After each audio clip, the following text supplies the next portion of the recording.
থাক, তোমার মতো পেইং গেস্টের এত কিছু না জানলেও চলবে।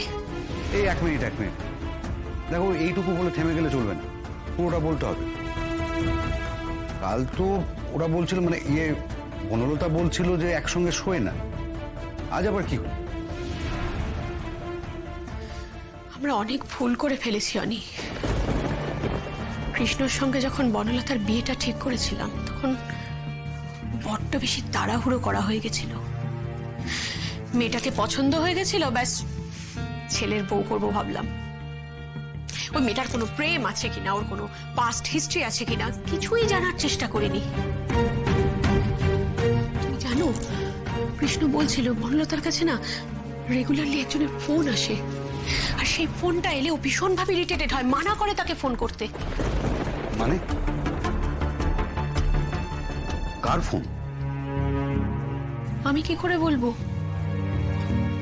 ওকে জিজ্ঞাসা করলে বলে ওর কোন মেয়ে বন্ধু যার সঙ্গে ও সম্পর্ক রাখতে চায় না। ওই রেজিস্ট্রির সময় যা যা বলেছিল ব্যাস সেগুলোই রিপিট করলো। অনি,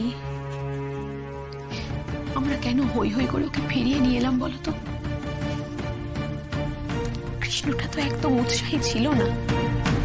তুমি জানো বনলতা আজকে বেরোবে, ওনাকে ঘর সাজাবার সব জিনিস এখনো কেনা হয়নি, তাই জন্য সেগুলো কিনতে যাবে। সেটা গেলে প্রবলেম কি? যে তুমি চাইছো না যাক, তাহলে মানা কর। কি বলে মানা করব?